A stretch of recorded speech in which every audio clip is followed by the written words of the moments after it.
Dostlar, yeni videodan herkese selamlar. Bir videonun bitişi, bir videonun başlangıcı oldu. Şöyle genç bisikletli kardeşlerimizle beraber videoyu başlatmış olduk. Bu videodaki kumarhane alanları ve oyun salonlarını çekeceğiz. İkisi de, yani bu oyun salonları dışarıdan çok oyun salonu gibi görünüyor ama çok masum değil. Burada Pachinko adlı kumarhaneleri mevcut. Evet, içeride bir para veriyorsunuz. Fazlasıyla jeton veriyor. O jetonlar ne yarıyor? Oynadığınız oyunların içine böyle takır takır o jetonları atıyorsunuz. Ondan sonra karşılığında bir puan tarzı şeyler yazıyor. O puanlar aslında para. Ondan sonra çıktığınızda mesela, peki içeriden alabiliyor musunuz o paranın karşılığını? Hayır, içeriden alamıyorsunuz. Örnek veriyorum, şu dükkan kumarhane. Şuradan bir çıkıyorsunuz, şu kumarhanedeki o içeride size verilen oyuncak paranın karşılığını burada alıyorsunuz. Yani böyle bir sistem yapmışlar. Ülke kumarhaneyi bu şekilde yönlendiriyor. O tarz oyun alanları burada çiftlerin de genel olarak nasıl diyeyim, date yerleri oluyor. Buluşma yerleri, vakit geçireceği yerler. Şu tarz yerler de var. Bakın şunun yukarısına çıkarsak yüksek ihtimal burada bir kapışma arenası oluyor. Genelde Yu-Gi-Oh kartlarıyla kapışıyorlar mesela. Öyle söyleyeyim size. Hatta çıkalım. Dostlar bakın, şu şekilde insanlar buraya geliyor. Kartlarını alıyor. Kartlarını mesela, aha Yu-Gi-Oh! Harbiden dediğime denk geldik. Sanırım bunlar Yu-Gi-Oh! Kartları. Burada insanlar Yu-Gi-Oh! Kartlarını alıyor. Bakın 680 yen, 380 yen. Sonra geliyor, burada kapışıyorlar kendi aralarında. Yu-Gi-Oh! Kartlarını, işte başka oyun kartlarını, şu şekilde kapışma arenaları var. İçeri girip kapışabiliyorlar. Müthiş bir yer. Güzel bir aktivite. İnsanları çok fazla çekmek istemiyorum. Sadece ucundan bir göstermek amaçlı geldim. Bakın, direktmen bu şekilde oyunlar bizi karşılıyor. Fiziksel olarak oynayabileceğimiz oyunlar. Çok ses var. Ben de otomatikman sesli konuşuyorum. Özellikle şunlara bitiyorum ya. İnsanlar şunu çok fazla oynuyor. Bunlardan kafayı kaldıramıyor. Bakın, görmüş olduğunuz gibi bir yığın insan bunlara basa basa şeyleri oynuyorlar. Sürekli bir şeyler düşürme çabasındalar. Bakın, Pokemon zaten ülkede çok yaygın bir şey yine. Bunlardan da birazdan bir binlik, bakın oyunların çoğu 100 yen. Biz birazdan bir binlik yapacağız. Binlik yapıp böyle teker teker oyunları oynarız. Ama kafayı yedirtiyor adama ya. İşte bakın mesela çikolata. Çikolata düşürüyorsun. Abi ben para bozacağım ya. Para bozmam lazım. Dostlar, bir binlik de ben bozacağım. Yani binliğin karşılığı yazıyorum şimdi size. Atıyoruz binliği. İnşallah yaparız ya. Ya Japonya'da böyle yerlerde kolay kolay para kalmıyor. Şöyle bakın. Bana bir sürü binlik yüzlük attı. Yüzlüğün tanesi de yani 1 dolara yakın ya. 1 dolara yakın ama 1 dolar değil. Şimdi bu oyunların çoğu 100 yen. Bakın şu gördüğünüz oyunların çoğu 100 yen. Biz birkaç tane oyuna gireceğiz. Alabildiğimizi alacağız ama bu lanet oyunlar hep böyle ucunda bırakıyor. Ondan sonra 100 yeni atıyorsun. Bütün param burada eriyor. Şimdi rastgele bir tane oyunu oynayalım gözümüze hitap eden. Çok böyle çocuksu da olmasın. Verdiğinde mesela ileride bir tane çikolata veren oyun vardı. Bak, abimiz hemen çıkardı, parayı bozuyor. Zaten o da yabancı. Yani insanların burada bir acayip bir oyun furyası var. İnsanlar, aha bakın mesela yastık, minder düşürmeye çalışıyor. Bakalım alacak mı? Şöyle izliyoruz. Aldı lan. Almadı, bıraktı geri. Bakın düşürdü mesela o adam. Abi zehir girdi, kana girdi. Sabaha kadar o oynayacak. Aha, zehir bize de girdi. Şimdi burada biz şu şey büyük ama onun düşüşü zor. Bunun kolay gibi. Bakalım. Abi ilk başta şeyi öğrenmemiz lazım ama. Şöyle bir yüzlük atacağım. Yüksek ihtimal ziyan edeceğim ben bunu. Bakalım, aynen. Şöyle indik aşağı, bastık. Direkt rastgele. Bakayım alacak mı almayacak mı? Şans, tamamen şans. Başka hiçbir şey değil yani. Alırsa alır, almazsa almaz. Bak lanet mesela. Bir kere harbiden soktu. Abi şunu alamaz mıyım? Bence şunu alabilirim. Şuna bir tane daha atacağım. Ben bunu alabileceğimi düşünüyorum. Bakın. Şurada hafif bir yan yaptık. Aşağı indirdik. Bence ben bunu indirdim şu an. Şu çikolatayı aldım gibi. Oğlum kaldır lan havaya. Kaldır. Abi nasıl düşmüyor buradan? Şuradan nasıl düşmez? Lan düşüyor. Vallahi düşüyor. Hareket etti. Dur şuraya bir tane atacağım. Oraya bir tane daha atmazsam olmaz. 300 harcadık. Bak yediler mesela parayı. Direkt şura. Abi bana geri tuşu yok ama. Şöyle bastık. Bakayım bu sefer bence indirdim ya. Şunu aynen. Bence şu an şunu indirdim. Yok. Alakası bile yok. Alakası bile yok. Hepsi gitti. 300 yenimi aldı. Hiç elde avuçta hiçbir şey yok. Yani ocak batırır ha. Vallahi diyorum ocak batırır. Ha şurada iki kardeşimiz de oynuyor. Onlara bakalım. Şöyle. Aldı mı? Çok temiz tuttu bu arada. Aldı. Yok geri bıraktı. Hep şuraya düşürüyor. Oradan sonra gidiyor. Elinde avuçta bir şey kalmıyor. Atıyorsun da atıyorsun. 300 yeni mi aldı? 300 yen kaç para? Mesela bakın. Çanta yakaladı. Çanta da patladı. Yakalıyorsun hepsi ucunda kalıyor. Garip bir şey. Bakalım işte şöyle farklı yerleri de var. Farklı tarafları da var. Şu oyuncakların olduğu yerler var. Arkadaşlar bir de bu Japonya'da fotoğraf çekme çılgınlığı var. Şöyle arkadaşlarınızla giriyorsunuz.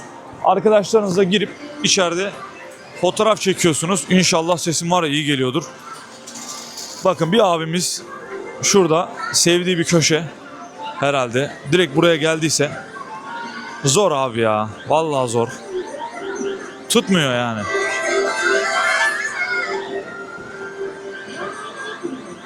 Vallahi düşürüyordu. Yemin yani ucundan gitti biliyor musunuz mu? Bakın şu tarz yine abimiz bir şey düşürmeye çalıştı. Düşüremedi. Onun dışında çeken var mı? Yok. Aha çanta. Abla alacak mı? Aldı gibi. Vallahi ucundan işte. Çok yakındı. Alabilirdi bu arada. Şimdi o biraz daha kumarhane taraflarına da gideceğiz. Şimdi buradaki oyunların hepsini inceledikten sonra şu cipse bak mesela. Ben şunu tutursam götüremem ki. Yani cips boyum kadar. Harbiden 5 karış falan vardır yani. Şöyle 5 tane karış vardır cips. Bakın mesela işte çift için yapılmasının biraz da nedenlerinden biri bu yani. Yani insanların buraya gelmesi. Bakın böyle tatlı tatlı şeyler de var. Zaten burada düşüreceğiniz her şey pofuduk mofuduk şeyler olduğu için sevginize verebilirsiniz. Bakın arkadaşlar bura dediğim gibi çok fazla insan da burada şey çekiyor. Giriyorlar arkadaşlarıyla. Şunların görebildiğiniz hepsi bakın şunların hepsi insanlar buraya arkadaşlarıyla giriyor. Fotoğraflarını çekiniyorlar. Ondan sonra çıkıyorlar onu hatıra olarak tutuyorlar. Buranın ilk katında bence bakacağım çoğu şeye baktım. İkinci katına doğru gidelim. İkinci katında ne var ne yok. Orayı bir yoklayalım. Evet şimdi biraz daha işin kumarhane taraflarına geldik. Burada belki video çekmemi istemeyebilirler. Bu gördüğünüz game kaseleri, o gördünüz şimdi ekranda yansıtacağım zaten onu. O kaseler içine para dolduruyorsunuz. Geliyorsunuz burada deli gibi kumar oynuyorsunuz. En sonunda buradan kazandığınız para yani kazandığınız, elde ettiğiniz para çıktığınız zaman onları başka yerlerden bozdurabiliyorsunuz. Bakın şöyle gidelim sağa sola. İnsanlar mesela bakın deli gibi burada şey oynuyorlar. Şu tarz oyunları oynuyorlar. Sadece şey değil yani bu arada. Kızı erkeği zaten gördüğünüz gibi fark etmiyor. At yarışı da var. At yarışı da. Aşağı tarafa iniyorsunuz. Bakın aha. Adam bir tanesi bildiğiniz çökmüş. Şuraya oturuyorsun. Akşama kadar at yarışı oynuyor şurada. Müthiş bir şey yani. Adamlar size müthiş bir şey sunuyor. Burada bol bol vakit geçiyorsunuz. Bakın çocuk mocuk demeden herkes bir kumar çılgınlığı var. Bunların hepsi veriyor ha. Yani gerçek paraları veriyorlar. Hiçbiri dümen değil arkadaşlar. Hiçbiri dümen değil. Hepsi para. Ama çıktığınız zaman burada değil de başka yerden alıyorsunuz. Onun dışında bildiğiniz para yani. Ya insanlar da şimdi çocuklar da peşime takılıyor. Şey gördükleri için. Yeni böyle kamera görüyorlar gibi. Zaten yani elektronik çağın en yüksek tarafında onlar yaşıyor. Eğlence tarafları da var. Bakın mesela abimiz bateri oynuyor. Biz de bir şeyler yapalım ya. Bir aşağıda parada kaybettik zaten. Bakın. Müthiş bir şey yani. Araba yarışı oyunları var. İnsanlar burada oynuyor.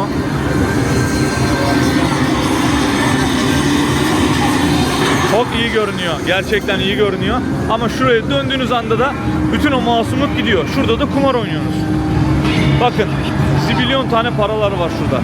Bir sürü para var. O paraların hepsi burada para verip oyun parası olarak aldığınız şeyler. Şöyle biraz da aşağı taraflara gidelim. Biz de bir şeyler oynayacağız. Yapacak bir şey yok. Abimiz terlemiş. Bakın. Terli. Sırtı terli. Oynuyor. Ne güzel oynuyor. Vallahi iyi yapıyor. Ne güzel vakit geçiriyor. Pazar çok güzel bir aktivite. Burada da stratejik oyunlar da var. Bakın. Şey gibi. Bunu geçen geldiğimde de görmüştüm. Ekranlara kart koyup oynayabildiğiniz şeyler de var. Ya da şu şekilde. Bakın stratejik oyunlar. Gemi patlatma işte. O patlatma, bu patlatma falan. Şöyle biraz daha şuraya doğru da gideceğim. Yine dediğim gibi stratejik oyunlar mevcut. Bakın. Yüksek ihtimal bura paralı tarafı olabilir. Yine kumarhane tarafı olabilir. Şöyle köşeyi döndüğümüzde bunların hepsi stratejik oyunlar. Bu adamlar bu oyunlara bugün başlamamış. Yıllarını vermişler resmen. Bakın mesela normal oyun da oynayabileceğiniz yerler var. Bakın gördüğünüz gibi normal oyun oynuyorsunuz. Şu şekilde. Aynı yine şu şekilde. Normal oyun oynuyorlar. Ama işte iki tarafa bölmüşler. Bu şekilde arkadaşlar ikili kapışmalar da mevcut. Tekken tarzı arenaya çıkıyorsunuz. Oyun oynuyorsunuz. Yani içeride şu an yemin ediyorum başım döndü ha. O kadar her yer oyun. Hatta nostaljik oyun sevenler için de şöyle bir kısım yapmışlar. Bakın burası da nostaljik oyun. Abimizin yaşı büyük. Gelmiş burada Tekken oynuyor. Ya da şu şekilde bakın eski oyunlar da var. Bunlar yaşları büyük olanlar. Fark ettiyseniz zaten hep yaşı büyük olanlar oynuyor. Eski 90'ların, 2000'lerin oyunları, onların genç vakitleri. Bildiğiniz üzere normal kumarhane oyunları gibi böyle Seven usulü oyunlar da var. Bakın görüyorsunuz basıyorsun. Hep böyle sinematik şeyler koymuşlar. Güzel göstermeye çalışmışlar. Ama bazıları da direkt kumarhane olduğunu kirazlarla, şeylerle, onların simgeleriyle açık belli ediyor. İçeri girdiğiniz zaman suyunuz, çorbanız da her şeyiniz burada hazır. Zaten bunlarda sıcak içecekler de var, soğuk içecekler de var. Böyle çorba, mısır çorbaları falan da var. Gerçekten hani tam anlamıyla kumarhane oluyor. Neden dolayı söylüyorum? Bildiğiniz Seven bizim oyun gibi.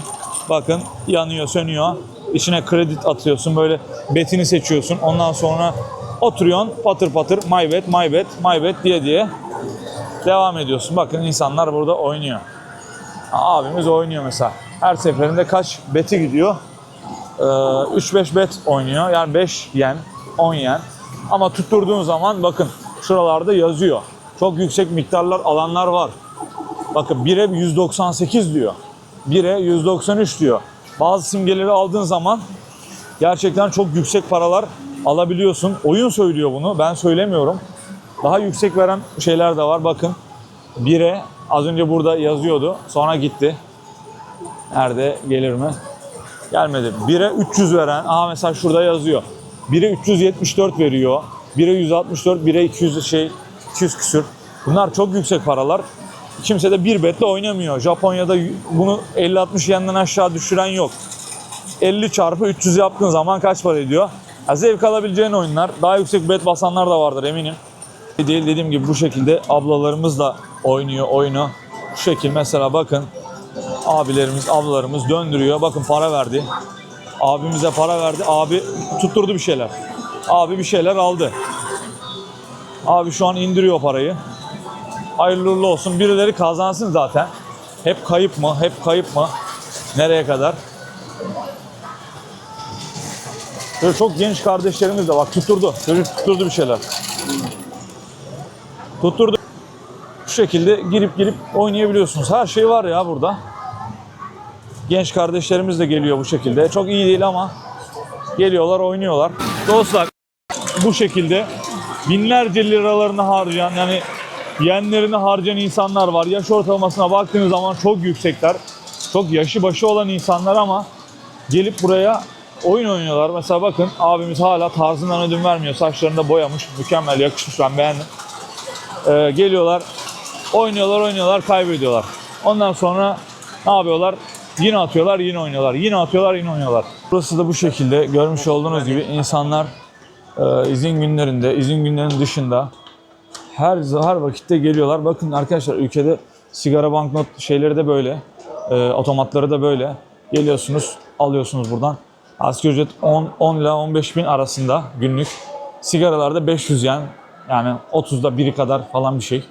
Ortalama 30'da 40'da bir falan. En normal fiyattan söylüyorum size.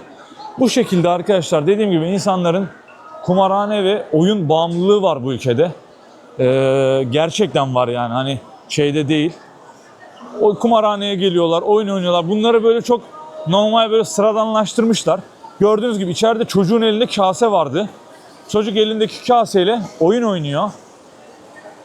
Bunlar burada normal, hani çok tehlikeli olmadığını düşünüyorlar belki. Mesela bunlara baktığımda kumarhane alanlarını ve oyun alanlarını elimden geldiğince göstermeye çalıştım. Umarım beğenmişsinizdir. Videoyu da kısa yapıp böyle seyir zevkini yüksek tutmaya çalışacağım.